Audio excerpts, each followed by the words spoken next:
Yo, what's going on with y'all boys, man? Welcome back. Or if you're new here, welcome. Is ring culture ruining basketball?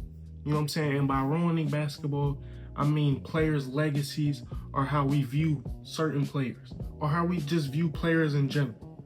You know what I'm saying? And my question is, and my answer to that is, yes, it is. Yes, I do think that ring culture is ruining how we view certain players or how we view, pretty much everybody in NBA history. And I think the biggest problem is we're relying too much on rings. You know what I'm saying? As defining a player's career or a player's legacy or what he's done in his career to put him as an all-time great. You know what I'm saying? And ultimately, I just think we need to, steer away from that. A prime example of that would be a player like LeBron, for example. The main argument that people like to bring up is the fact that he doesn't have as much rings as, Jordan or Kobe or, some of the all-time greats. But my thing is, that has nothing to do with his individual success. To win the championship, you have to have a full team. You know what I'm saying? No player is able to win a championship by itself. And no player is able to, basically build a team on his own. You know what I'm saying? Now, players like LeBron, of course, have developed the reputation of being able to control the team, love GM, you know what I'm saying? But it really depends on the GM making the decisions at the end of the day. You know what I'm saying? Players can have inputs, but at the end of the day, it depends on the GM. You know what I'm saying? And I think championships really fall on the GM more than it should on the players. You know what I'm saying? Because a lot of players are just not put in great positions to win, but the expectation is still to win. Players like Kobe, for example. You know what I'm saying? There was a lot of situations where Kobe wasn't, put in great situations to win. You know what I'm saying? Especially later in his career. And you can say he was getting injured and he was getting older and such and that. But the expectation for him was to win. You know what I'm saying? Mamba mentality and all that. But, the team wasn't put in great position to win. You know what I'm saying? They were surrounding him with young players. Even a player like Allen Iverson, for example. You know what I'm saying?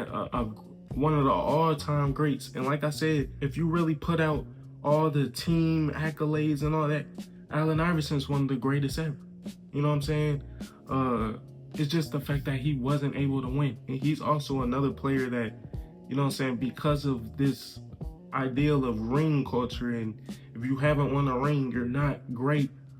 It's like he's another player that just doesn't fit the description of what people like to put as some of the greats just because he didn't win a ring.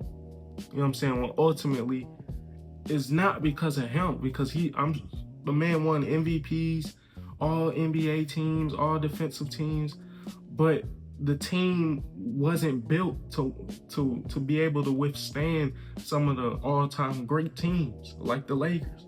The Lakers were ultimately a better team. Allen Iverson is another just prime example of ring culture, diminishing somebody's legacy. You know what I'm saying? Overshadowing somebody's greatness. Besides LeBron, he's probably also the number 2, 1A, 1B, however you want to put it, as far as not really being put in a position to win. You know what I'm saying? Throughout his career. Maybe later in his career, you could say when he was with Detroit or when he was with, Denver. But as far as his prime years, him averaging 30, him winning MVPs, he wasn't put in a position to win. That's why I say it's more of a GM job of putting the franchise player in a position to win more than it is on the player having to play out of his mind. Great players are going to do what great players do. And ultimately, it's up to role players and players that accept their role to win the championship. You know what I'm saying? Because you hear a lot of times, especially with, players that have won championships or just teams that have won championships, they'll tell you that it's pretty much all about players accepting their role. You know what I'm saying? If you don't accept your role, you don't have a chance to win. And I think a lot of that is out of the star players' hands or the great players' hands, because they can do all they can do, but there's only so much one player can do on a court. Even a player like Tracy McGrady, Melo, Steve Nash, like these are players that didn't win a ring but are some of the all-time greats. Your favorite hooper's favorite hooper type of players. You know what I'm saying? Players like Steve Nash, you know what I'm saying, who's known to set up the teammates to become better and really, you know, just make teams better, but ultimately wasn't able to win a ring. You could say that the talent level wasn't there, or he didn't have enough around him to really pick up the team to a standard where they can win the championship. And I think a lot of people overlook him when it comes to greatest point guards of all time, or, you know, saying just one of the all-time great players. Melo is another player that was a franchise guy multiple times with Denver, with New York, but he didn't win a ring. And now you really don't hear him be talked about when it comes to all-time great players. But you hear a lot of players that had to guard Melo, you know what I'm saying, that had to play against Melo, put him as one of the hardest players to guard. Tracy McGrady is also another player. You know, early in his career, he was getting, you know, compared to Kobe. People were really debating who was better, him or Kobe. You know what I'm saying? And that was a real conversation. And ultimately, the injuries and stuff ended up catching up, and, you know, that ended up dying down. But, you know, he was still a great player. You know what I'm saying? For many years, he was looking unstoppable. You know, 6'9", 6'10", able to shoot, handle the ball, pretty much ahead of his time. But we don't put him in conversations with, you know, players like KD, who often get compared to each other just because he didn't win a ring. When ultimately KD was put in a better position, surrounded by better players. I hate to say it, but better players, and just overall a better culture in order to win. And I think that's just another prime example of why ring culture ultimately gets in the way of players' greatness. And we need to start, especially when we're talking about individual success, how great a player was. We need to get rid of that conversation of, oh, he didn't win a ring, so you can't put him in that conversation. Well, ultimately, you know what I'm saying, if we're talking about a player's greatness, we're talking about a player's talent, not a team's greatness. Because if we're bringing up teams, then that's when you bring in rings. Because ultimately, if a team wins a ring, everybody's going to get the ring. 1 through 15, head coaches, GMs, assistant GMs, everybody on the team is going to get a ring.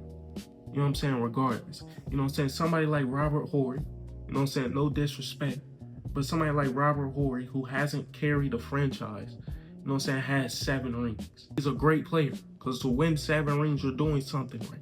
And to constantly be on championship teams, you're doing something right. You know what I'm saying?